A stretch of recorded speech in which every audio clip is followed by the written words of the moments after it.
You shut your mouth when you're talking to me. Yeah, we're back. Back in? We going in. Dion Lack. And we're back with another installment of Shut Up While You're Talking to Me. Am I getting that word? There's something in the middle of my feet. What is You it? fuck it up every time. What is it? Shut up when you talk to me. When? I keep saying wow. That's all. Shut up when you talk to me. Do it again, Dion. No. We're back. Shut up when you talk to me. Shut up. Shut up when you talk to me.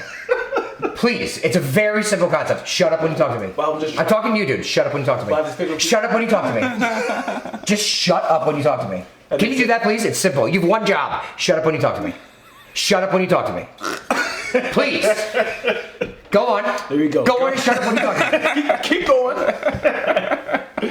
And we have Garen Kelsaw here. Nick Rossi. All right. And we are back with another new installment. Same clothes if you've seen the last episode. 2 different days though. This is the future. Just want you to know this is the future. Yeah, so obviously One beer later. That's true. Cheers. That's the real transition. It is the future. That's the real transition. new pair of underwear. New pair, that's for me. Fresh draw. Cause fresh draws.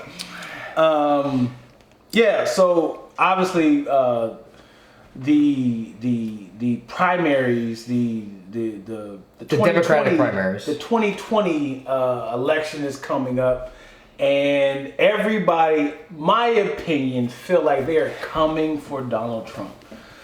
How do you guys feel about the 97 Democratic It's too many. It's too many. If you're a Democrat that hasn't declared and you're thinking about running, don't. Tom Steyer just recently got into the race as somebody else left, so I guess like we're evening out, or at 35 or 29, or I'm losing track. There's an entire football team of Democrats running. I really feel like a lot of these Democrats are doing it inspired by Donald Trump. They're like, if he can do it, I can do it. It's like, did we forget there's other branches of government? Like, you can be in Congress, that's else. okay. You do not have to attack Donald Trump specifically. I can beat Donald Trump. That's why I want to go for president. You're in the president now. What you want to do now? I just wanted to beat Donald Trump. Yeah, that shit worked out really well for Hillary Clinton, didn't it? I had no policy. Yes, no, for sure. So It's my time. I hate when you hear their stands on things, and it's about, my objective is to reverse what Donald Trump did. And it's like, dude, that's not a policy. That's an objective. I feel like Donald Trump did exactly the opposite of what Obama was doing. And it was like, your job as president is not to reverse or things that you didn't like about the last one to just kind of flip back over. Like, you're the president of the United States. How can you help us be a better country? Like, stop using Donald Trump, the anti-Donald Trump attack. Donald Trump's a good foil, right? Donald Trump manifests a lot of the things that Democrats have been trying to move forward on, or move the country forward on. But at the same time, we definitely can't get into this tit for tat of like the next guy comes in and undoes a bunch of shit, because the continuity of America's agreements, for instance, the continuity of our foreign policy, does need to be stronger than 8 years. It does need to be more fluid, more connected than the kind of disjointed thing that we're seeing right now. And the dismantling, though, unfortunately, that I think Donald Trump is doing to some of the mechanisms of government is, probably something that we should fix, right? Like, there should definitely be people working in the State Department, which there aren't a lot of right now. There should definitely, be people not afraid to be forload at work over political questions. That we should definitely keep the government open and running, and do things to make sure that that's not being used as a football in the future. But yeah, at the same time, the president actually doesn't do that much for your daily life, right? Like, I would much rather people spend a lot of this energy focusing on who's running on their city council races, or who's running for mayor in their neighborhood, or run themselves for mayor, not for president, so that they can be more involved in local government, not only to learn how government works and be more connected to it, but because all of us do, right? Like, a democracy requires, it's a participation sport. You can't sit on the sidelines of democracy. And you can, but well, yeah, but it's not good for it, right? Yeah, it ain't good for the whole thing, and that's how you end up with a freaking oligarchy, right? That's how you end up with very few people making all the decisions about what happens or doesn't happen, is from lack of participation, and so take that power, take that energy, take that animosity toward Trump, and get into the streets of your local community and do change there as well. You know. Do you feel like a lot of I know you're going to answer this, but I know how you're going to answer it. Do you feel like a lot of the policies is more money driven versus morally driven? Well, I think I think the answer is actually both, right? I think some people value power and money as a moral issue, right? It's almost in the sense where they don't trust others to make decisions for themselves, so they think that it's best if they have all the power and money to make the decisions for everybody. No, I'm saying as in like if, because when you look at policies, you be like, where is this money coming from? Oh, it's coming from my pockets. Okay, we can't do that then. Like they can like, I like this idea. So where's this money coming from? So we have to raise our taxes on this. Oh yeah, that's not happening. How else can we fix this? I feel like they like the idea, but when it's like you're cutting into my children's like hedge fund or my children's money, college is like, yeah, I need 3 boats. So let's not do that. What else you got? I feel like a lot of the times it's not even about like, oh, we're going to feed homeless people, or we're going to, possibly make the earth better by adding more street cleaning, or, let's recycle more, or reduce, or how to reserve water. It's like, where's this money coming from?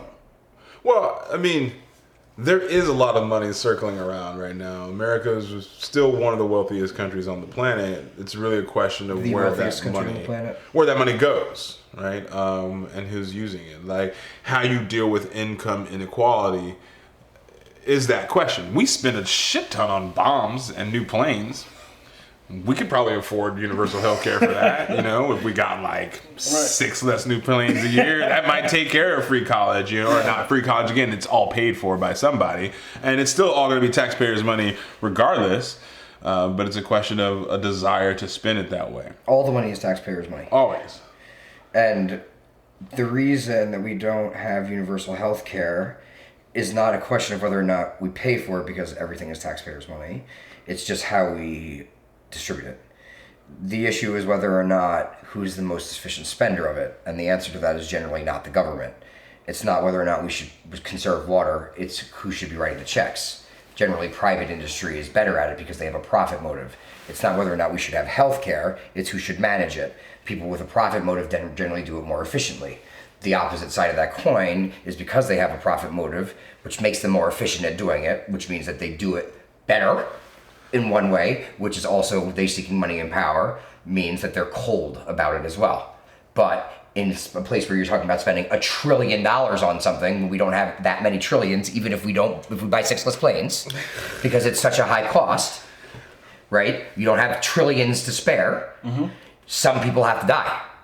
And when you have a problem specifically with healthcare, where the United States bears 85 to 90% of the R&D costs for pharmaceuticals for the world over, where you see other countries that have socialized healthcare, which is also not working despite the fact that they outsource the R&D for pharma to the United States and then brag about how good their systems are. Meanwhile, they have people lined up for 18 months to see a doctor, and they have boards that let kids die. Okay, because they can't afford to do it, and we're bleeding out cash paying for them. They outsource their military contracts, their protection from the Russians and Chinese to us via NATO, and we spend our money on our military. Folding a lot of things into one. I'm just telling you, that's why we spend our money on that. But then their healthcare system is not really better than ours, and we spend all of that money, and then we claim that our healthcare system, we should be able to afford it. We spend more per capita than they do in their system, and we have worse outcomes. Yes. The profit motive in healthcare fundamentally means that me as a private insurer, I want to spend the least amount on care and coverage and take in the most amount. And that by default creates a scarcity in the resources. Because we have to spend the most on drugs. Because we have to That's pay. a separate part of the healthcare system itself, though, right? Like, there's three components to it. One is that we have to cover the debt coverage that the M&A crush that merged the pharmaceutical companies in the late 90s and early 2000s that covers the R&D costs for new drugs so that they stay afloat. The end of life care that's extremely expensive, and the highest cost point of service, which is in this country, we are required to provide emergency room services to the uninsured, which is the highest cost point of service for people. And I'm not saying we should do that, okay? And the healthcare costs are exorbitant at those places. Way more than any other country, you're right. And that's why we have the worst outcomes. Because we're forced to treat the sickest piece of people with the most expensive with the most expensive medicine 100%. at the last amount of time. Right. And which is why we need the insurance companies that are the most efficient at doing so, who then need to take in the most money and pay out the least amount of benefits. I'm disagreeing with what you describe as the way that this system takes place in other countries. There can still be a mix of Democratic candidates. There can be a mix of private insurance and public health care. We couldn't even get a public option passed in this country when the ACA was passed. That would create another competitor in the market. So all these people who were claiming that, it's all about capitalism, it's all about competition in the market, limited the government's own ability to compete with private insurers in the marketplace by not allowing the public option to be a part of that bill. And also do the same thing when they don't choose to expand Medicaid. You can't assume that the way it is right now is the way it has to be. Well, not only because we have a shitty status quo that's not getting us what we need, but because we haven't, these companies are private, right? Pharmaceutical companies that are paying these tons of amount of research are private. No one's directing their research. In fact, most of great human helping research drugs come from university grants and the research that's done at universities.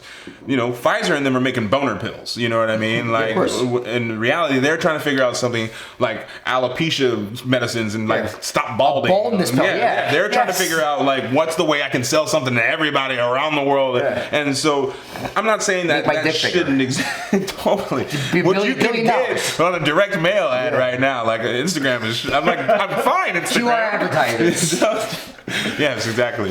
But that's a model that not only is not sustainable. I feel like we're finding out it's not sustainable, but we need to at least be creative in how we're solving it instead of saying, we can't do better, which we've been kicking the can down the road, right? Republicans, unfortunately, with power, the presidency and both houses, after trying to repeal ACA 18 million times, still have no actual better healthcare plan. Mm-hmm. Somebody has to take the lead on what that plan is going to be. Was the ACA a better healthcare plan? The ACA was better, yes. It improved the fact that... But premiums went up. You can keep your plan if you like it. Did that happen?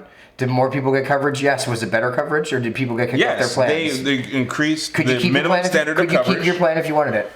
That's not. First of all, they should have never said that. I agree with that. It's a silly argument. I mean, it's not a silly argument. That was said. It's a silly argument. I'm sure that it was said, but it's a silly argument to try to hold them to that when we didn't enact. It's a silly argument to hold the president of the United States to something that he said. Because they did not enact the things that he was talking about. Because I'm pretty sure right now people always argue that the president should be held to what he said, and they call him a liar. Again, Congress did not pass the bill. The bill that Congress passed as amended was not what he was talking about at the same time. So the president didn't know what was in the bill. No, it's not. That's not how you know how the legislative process works. It's okay. They tacked on a bunch of amendments at the end in order to get consensus and to pass it, and it changed what was in the bill, and it allowed for certain physicians to not accept certain plans, which is part of the reason why you couldn't keep your doctor if you liked your doctor or whatever. That's what really happened. But it's nicer for sound bites and shit for people to be like, he lied, gotcha. But still, does that happen? Do people do that to the president of the United States? Totally, bro. No, they would never do that. Oh my gosh, it's they fucking would never crazy. do that. They would never do that to the president. But who's going to take the lead? Who has the best plan right now? I mean, nobody. There's no good plan. I mean, honestly, Trump has a decent plan about it. He's really pissed off about the fucking drug coverage. Like I said, specifically about why are we paying for all of it? It's ridiculous. So let me tell you something. So there's a pilot program in Utah. Listen to this. So have you ever seen Dallas Buyers Club? Yeah. Matthew McConaughey plays a great role in it. The idea was he was a gay guy. I think he was a rodeo guy or something like that. He was like he rode bulls or something. And he comes down with Spoiler alert. Fuck, I should say that, right? The movie's 10 years old or whatever. But I think it was AZT, which was a lifesaver at that time if you had HIV. It was the first drug. It was the first drug that could prolong your life. And there were riots over it in San Francisco and New York because you couldn't get it. Like, it was still in studies, and it hadn't been approved by the FDA yet for distribution. It was still like clinical trials, and especially in the homosexual community, people were dying. Like, there was no other, like, there was nothing. And then what happens is when you get HIV and it's not treated, is you come down with all of these other random sicknesses that humans get, but really rarely. Right? Like pneumocystis carinii pneumonia and like random cancers and shit, and it's terrible. So he started going across the border because the drug approval process here is so onerous, which is another reason why the R&D costs are so expensive. It's why people will go to Europe to get procedures done or buy drugs in Canada now or Mexico. So listen to this, because the drug costs are so expensive, and this is one of the things that Trump is for that I actually support that he's on, is for streamlining the process for getting approvals, both for procedures and for drug approvals, right? It's a public pension fund in Utah, and it's a list, I think it's like 10 or 12 drugs. I think it's a school teacher pension fund. This is how fucking crazy the drug prices are here. The United States, you know, it's illegal to carry drugs across the border. You can't go to Mexico and buy blow and bring it in a backpack across the border. No amount of it. Not a half a gram, not a kilo, right? You can't also go to Mexico and get a prescription for Viagra and bring it across the border. Not one pill. It's illegal, okay? But in the same way that the feds, even though it's illegal to sell marijuana, don't break down MedMen or the dispensaries in LA because it's legal under California law to sell weed, right? They've issued a non-prosecution order that if you have a valid prescription in the United States from a doctor and you purchase a 90-day, or I think it's 90, it might be 60-day, 90-day or less supply of medication in Mexico, and you declare it when you come back across the border, they won't prosecute you. So this public pension fund, in order to save money, the insurer will, if you take one of these 10 medicines that are ridiculously expensive, that they have to, even at the rate that they have negotiated with the pharmaceutical company for it, the insurer will put you on a plane and fly you from Utah to San Diego, and then put you on a bus and drive you from San Diego to Tijuana and put you up in a hotel and take you to a pharmacy that they pre-negotiated with so that you can buy a 90-day supply of the medicine that you have been prescribed in the United States, pay for it in cash in Tijuana, and then get back on the fucking bus, go back to San Diego, and then fly back to Utah, and it saves the insurance company enough money. Wow. And they are willing to do so that they give a rebate that's worth enough to the people that it's worth the fucking hassle to fly from Utah both ways and take a bus to Tijuana when they're sick enough that they need medicine that's expensive enough that the rebate is fucking worth it. It's ludicrous. It's absolutely ludicrous. Now you tell me why we have a problem. Yeah. That's the fucking problem. Yeah. And like I said, it's 3 components. That's only one of the components. The other component is end of life care is something like 75% of your whole lifetime's healthcare costs. We pay more to keep you alive for the last, it's not even 18 months, it's less than, I don't know exactly what it is. It might only be 2 months, but it's some very small percentage of the end of your life, costs inordinately more. And I'm not saying that we should let people die or whatever it is, but because that's the time that you're in the hospital. And the third part is the same reason. The highest point of service cost is when you're in the hospital. Part of that is the medicine too. Absolutely. And it's exorbitantly expensive. Part of that is the medicine. Part of it is that hospitals are run poorly. Mm-hmm. Part of it is that we don't have enough people covered with health insurance, and we're forced. We subsidize the care for people who don't have insurance because they can't go at the highest price point. At the highest price, because you know, this is why I know it was a big kerfuffle in the last Democratic debate, but a lot of the candidates said that we should get undocumented people health care. And the reason is because if they have kidney failure or something that's treatable, like you have kidney disease and you can be treated for you and have a sustainable like quality of life. But if you don't have health care and you don't have access to it, the cost of it is absolutely exorbitant. Yeah. You're never going to be able to afford it. And so they don't go until they're in dire straits. You're about to die. You're about to die. And then they get treated in the emergency room because we never let people die here. That's on the books. That's the law. And then we subsidize that care because ultimately they still can't, but they couldn't pay for health care. You think they're going to be able to pay the $25,000 bill of emergency stay? Do you think, so I'm trying to be like understand why they don't want universal health care. So if we had universal health care, do you think we as Americans would take advantage of the free health care? Or do you think the people that would provide medicines and paying the doctors and the upkeep of hospitals and everything that all the money goes towards will suffer because they're not getting the co-pays and the insurance and that money from that angle? Do you think? What do you Well, again, think? hold on. Again, there's taxpayer money. All of it's taxpayer money. It's just a matter of who's paying for what and how. Right? How are you apportioning the cost? Right. It's a percentage stream here, and a percentage stream there, basically. But it's all the same pool of money. It's like the idea. It's always the memes about Bernie Sanders. Like, as soon as I get into office, I'll plant all the trees that the money grows on. Like, there's no like magical thing that makes it happen. Okay. So it's just about who's getting what services and at what cost, and like who's paying. But this goes back to what we were saying earlier, and kind of why I disagree with the public schools. You're like, who pays for the public schools? Well, whoever lives in the area, right? Right. Well, how good are the public schools? Are the public schools good or are they bad? Or if we make access to education for everybody, is it going to be good or bad? But I think the real answer to your question is the profit motivation, right? If there's no profit motivation make hospitals there, good or bad.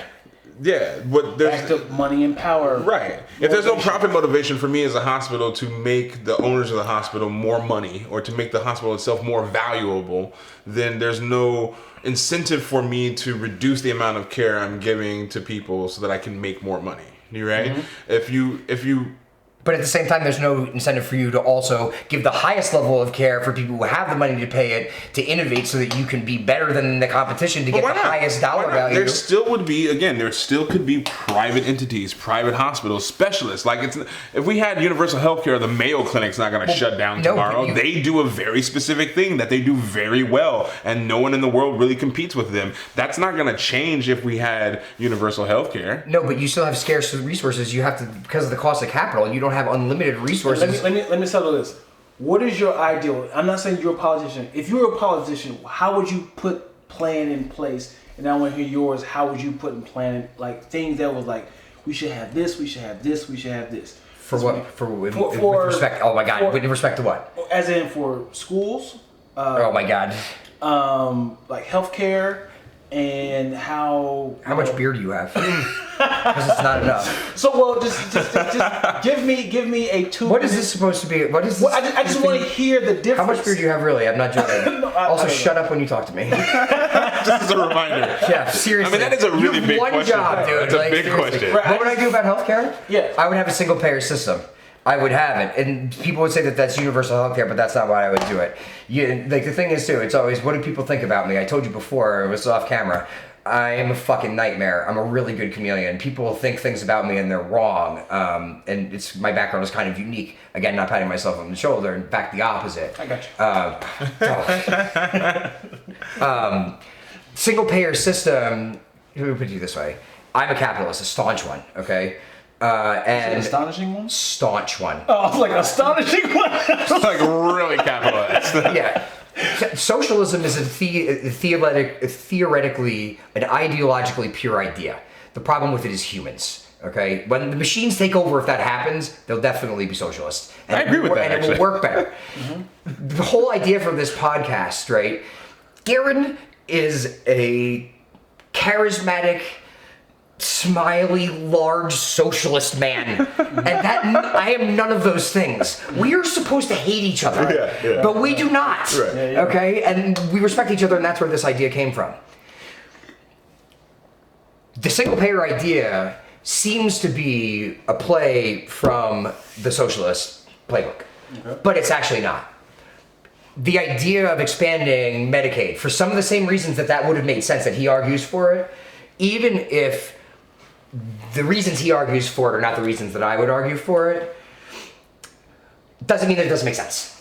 Just because we disagree on why. Again, we might disagree on the practical ideas, but the commonality of threads of what binds humans together is right. So the reason that you pull... Well, you can just say that in your speech. So we ain't got to do all of them. So how do you feel about that? Let me finish the single payer thing first, okay? So the idea of why you pool risk for insurance purposes is this. If let's say this, I am a surety. you pay me insurance money in every month, a premium, right? If you have health insurance or whatever, you have car insurance. You pay me a premium every month, right? And you're my only customer. And I'm an actuary, which means that I'm good at math, who can basically calculate the risk roughly that you're not going to get struck by lightning. That's what you're insuring against. I know where you live and roughly what the weather is like and how often you're outside and when the lightning comes and how unlucky you are in general. So I can approximate the chances that a guy your age, that's your height and your weight in this area is going to get hit by lightning. I have historical data and I'm good at math, right? Well, based on that, I can approximate on a discounted value of cash terms how much I need to charge you versus the cost of capital I need to run my business and my profit margin, how much I need to charge you every month for me to stay in business, right? Right. But if I only have you and you get struck by fucking lightning and I have to pay out on the policy, I go out of business. So what insurance companies do is they insure more than one person and then they pool the risk a whole bunch of different people. And your risk of getting struck by lightning is not exactly the same as his. It might be similar. And then mine. And the more people that you have, you aggregate the risk. And then the risk pool overall reduces the risk to the insurer and it lowers the premiums for everybody then. Because you don't have to have a one-off unlucky chance. It's the same thing as it's the opposite of hitting the lottery. It's like not hitting the unlucky lottery, okay? And for those same reasons, it's why when you have a larger pool of those people, you have more negotiating leverage when you go to deal with what you have to provide those people in exchange when it's a value-added service such as when you insure them for health, when it's not that they actually got struck by lightning, which would be that you need to have a brain surgery, but you have to get antibiotics or whatever it is. So then you have to go to the pharmaceutical companies and negotiate a rate that you pay them every time that you need to get azithromycin or whatever it is. So when you go to the pharmaceutical companies, it's exactly why, for instance, Medicare pays roughly 33 cents to the dollar of what private health insurance Do you companies realize you're pay. making the argument for the ACA right now? No, I'm not, because the ACA. Yeah, you are. I mean, that's exactly what it did. It expanded the pool and put more people into the marketplace. I think that you'll like where I'm going with this, actually. Fair enough. Please let me finish. I'm almost there. I'm not trying to grandstand here, but I'm almost there. That's why I'm saying that when you said about expanding Medicaid, I think it's for different reasons that we would have argued for it, but it's the same idea, okay? It's Medicare pays roughly 33 cents on the dollar of what private insurance pays, what you would pay without insurance if you pay retail price. Private insurance pays 50 cents on the dollar and Medicare pays 33 cents on the dollar. That 17 cent surplus difference represents the relative bargaining power of the pooled number of people that are on the United States government's tab versus the amount of people that are on private insurance and aggregates tab versus what the drug companies can charge individuals who have no bargaining leverage for those drugs, okay? They just need the drug, so they pay it, right? The reason that you want a single payer system is because then those companies do not get to exercise a negotiating leverage that they have against somebody who has. It's like when a union has a contract. So instead of having a disparate and fractured group, you have a singular negotiating partner where if you want to sell whatever fucking drug it is you have, only one person is buying it. And if we're talking at all about the morality of whether or not we're going to put humans ahead of things, and those companies want to stay in business, they will find a way to innovate and make and manufacture and distribute their drugs at a price that they negotiate with the only guy on the block that's buying them. Right. It's like the same thing if you have a monopoly. Right. If you got a monopoly on crack on the street, right. If you run you're either going to buy it from that you guy, gotta buy dope from us, or you're going to get nothing. Yeah. And that is why a single payer system makes sense. And the thing is, I would argue against a single payer system in this country if it wasn't for the way that pharmaceutical companies came up and the United States being responsible for footing the bill for all the R&D costs. And it was necessary. The reason that we did it is because we could. No other country in the world was rich enough to get us to the place that we are in medicine that we are today. And we're all better off for it. And it sucks for us now. You're right, we kicked the fucking can down the street. But we're here now. And now that we're here, this is what we've done. And because of that, the only system that makes sense is a single payer system. So what would I do if I was in charge? I would move us to a single payer system. I'm against the ACA because it was a Band-Aid and it fucking sucked and it kicked the can down the street. It kicked the can down the street further. It was a Band-Aid because Mitch McConnell and them didn't want it. No, it didn't cover everyone. It should have covered everyone. It could have, No. but the Republicans in Congress didn't want to even pass it with the public option, right? It got watered down before it hit the floor. You just said option. The ACA, first of all, the ACA penalized people with a tax for not buying something. The ACA should not have penalized people for not buying something. It should have provided everyone with something. If you're gonna have a single payer system, it shouldn't be I'm gonna hit you with a stick if you don't do something. It should be What are you talking about? Our country runs like that all the time. It should be. Try driving without car insurance and see what happens. No, I get it. That's a fatty ticket right there. But we're talking about this as a human right. We're talking about life, liberty, and pursuit. I would love to talk about this as a human right. That's what I'm saying. Life, liberty, and pursuit. But that's not what's happening. That doesn't reflect the reality of what's happening in the chamber. Life, liberty, and pursuit of happiness, you said. Right. It should have been, as an American citizen, you inure a right in terms of pursuing life, liberty, then you need to write a letter to fucking Mitch McConnell and them and tell them to get on board with a human right, because they're the ones who are changing the conversation about, again, they're the ones who are trying to take away something that, even if it's incrementally better, if it's a moral issue, even if it's incrementally better, it's still better. Yes, it saves more lives, period. I disagree. It salves your conscience and then you don't do more. It's just like people who bitch about things on Facebook and don't do anything. No, armchair activists who are like, they're like, oh, these things. History of our country. These things that these people are doing are terrible. These things that these people are doing are terrible. That's not how the history of our country has evolved. It just isn't. It isn't. Grand sweeping changes is not something that happens in America. Oh, really? Did FDR make grand sweeping changes?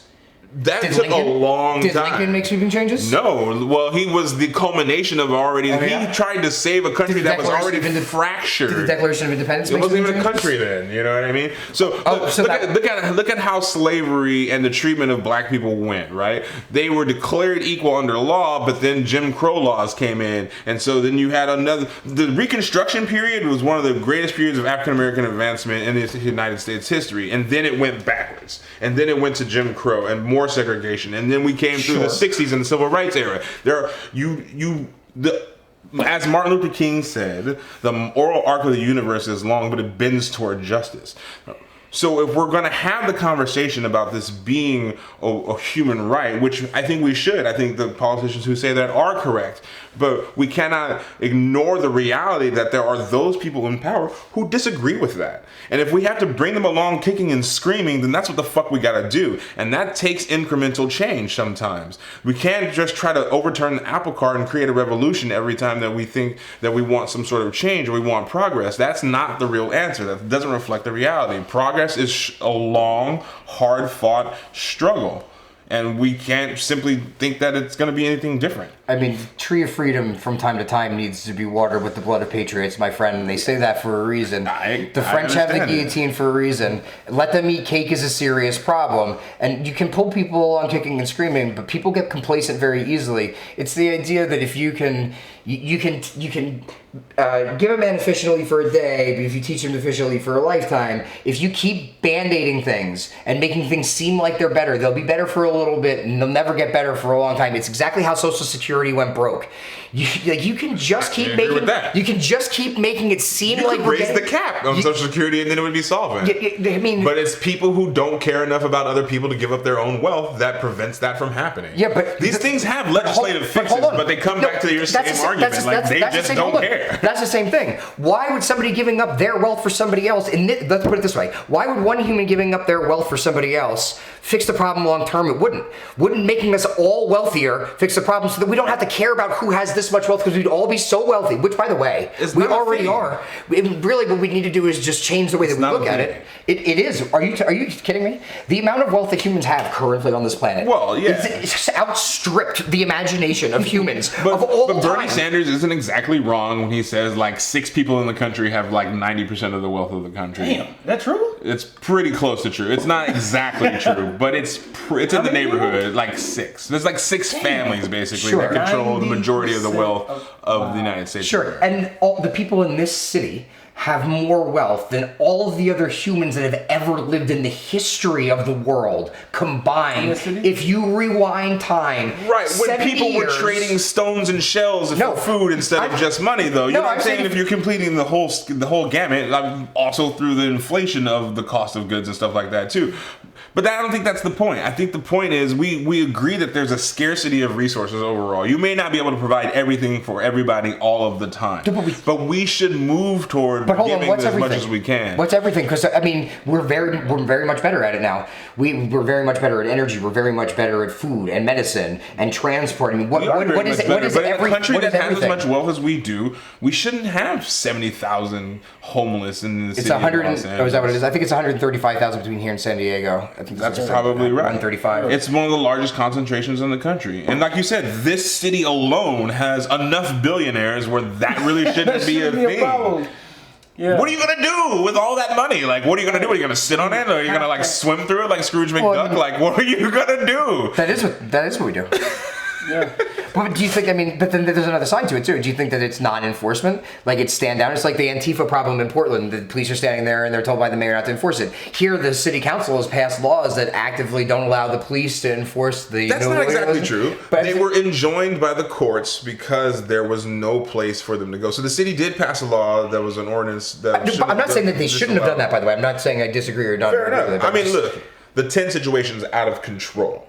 It's out of control. Mm-hmm. I don't understand how anybody thinks that it's an okay way to live. Like if we had to figure out emptying out Parker Center or emptying out old motels and renovating them or doing something, we should be doing all of that yesterday. Wow. Like it's ridiculous to have streets that people who are in SROs, in Skid Row specifically, can't pass in their wheelchairs. They have to ride in the street in a wheelchair because they're disabled. That's the whole point of sidewalks, right? That's the whole point of public infrastructure is that it's a shared thing. Ramps. Yeah. You have ADA ramps, but no one can get down it. You can't get down it with a stroller if you had kids. But if we do, and I had a conversation with a guy who runs a nonprofit to feed the homeless. I said the same thing. I was like, there's a lot of abandoned warehouses downtown. And if we pack that whole warehouse, which is like 32 floors with homeless people, I was like, do you think it will help them or will it hurt them more? And they were just like, well, a lot of those people are not friends, or right? Yeah, of course not. Yeah, it's not like they all know each other, right?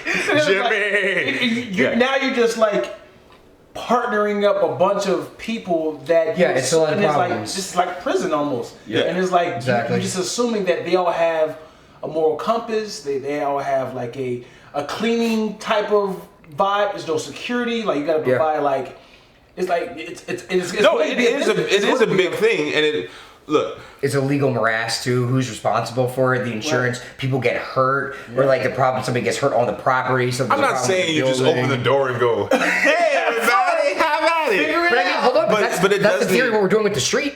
That's in theory. The city is. That's what the city is doing. I mean. But again, they're getting sued by Carol Sobel and the ACLU and people who are doing the human rights argument of it and saying that the government should do more, and the government should do more, but it also ain't gonna manifest tomorrow. So being enjoined from doing anything else about it isn't really helping, and that's why we're seeing the resurgence of a lot of crazy stuff on these streets in downtown, especially. But I digress, because the point is that you can provide mental health services, for instance. You can provide wraparound services in these places and there are models for it. We're just not doing any of them, right? Yeah.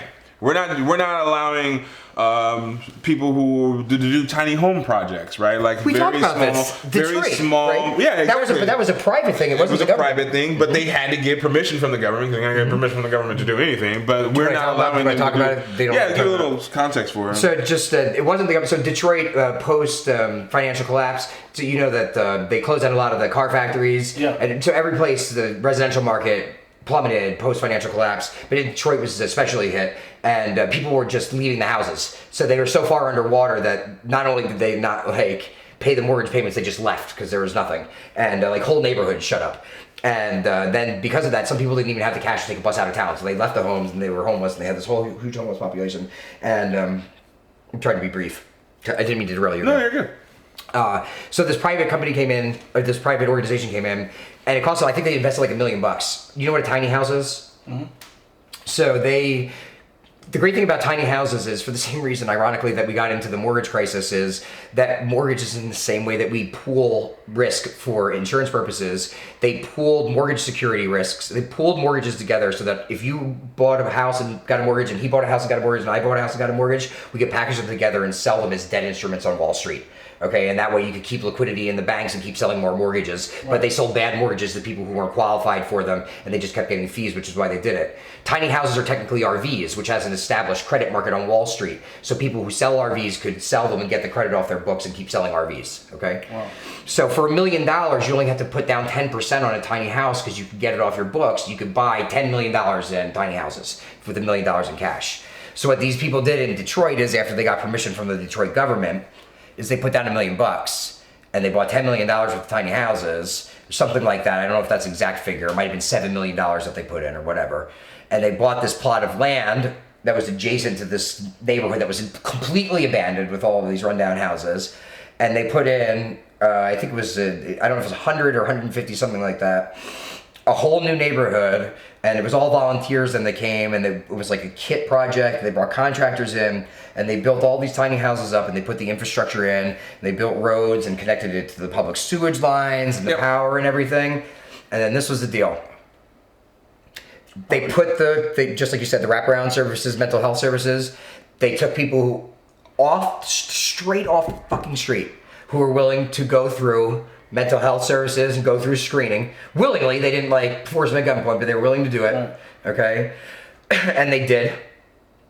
They cleaned them up. They gave them some basic help. Okay, haircut, new set of clothes, job placement services, things that already exist, but people sometimes don't know exist or aren't willing to go through. Right? Yeah. They took advantage of the existing system, and then they told them this. They said, "This is your house. If you keep a job and you make the monthly mortgage payment on this house, in 5 years, it's paid off and it's yours." And the payments were like $50 or $60 a month. Oh. And 5 years out, the success rate was almost 100%. That's dope. Yeah, I thought it was some sort of zinger, like, and then it all burned down. Property taxes. They do the property taxes on $800. It's a great story, and it's not the only example. It's happened in other cities. Somebody said we're supposed to do something, and we're doing nothing. There's examples out there of something. We do nothing. Nice. Yeah, and I think that LA is really behind on it, especially because it's so crippled by it. I mean, we're talking about having the Olympics here. Oh my God, it'd be a fucking disaster. 7 years. What, downtown? All of Los Angeles is supposed to have the 2028 Olympics. Like, y'all might want to figure that out. Well, let me ask this. How are they profiting off of homeless people? Because I feel like there's some sort of money there. That's a much larger question. It is? I mean... Because I feel like they should be doing something. Well, listen. But is it money involved? There's always money involved. There's always money involved. Always. Okay. There is a certain aspect of the care that exists now that wouldn't exist but for the largest of the problem. Agreed. Right? There are operators in that space who only get paid because the problem is so bad and so everywhere that's how they make their checks. Yeah. And if there was less people, there would be less people in that business. They would have to find something else to do. And that is the tragic part of what some people and advocates too would refer to as the poverty pimping that happens. And the reality government contracts, right? Yeah.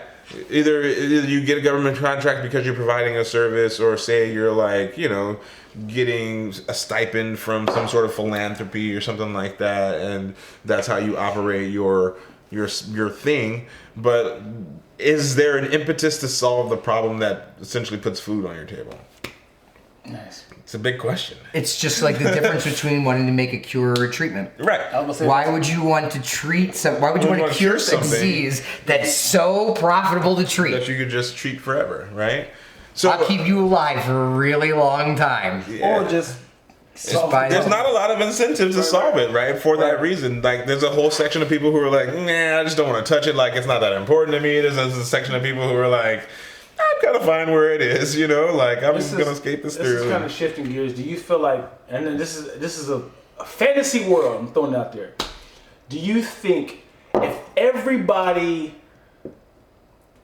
followed the law, no crime, do you think because since private prisons are so profitable, you think policing will be more enforced and like we got to get more people in? If no one broke a crime for a whole year, you think they'll be like trying to find stuff, or you think it'd be like, oh, well? I think there's examples in the status quo of people manipulating the system to get more people in prison. So I would say yes. They'd be like, they would. Hey, we got an open bottle? Yeah, this is my house. They would criminalize more things in order to send more people into prisons. Conceptually, not to be the specific Steve here, but if nobody broke the law in your fantasy example, then they could never go to prison.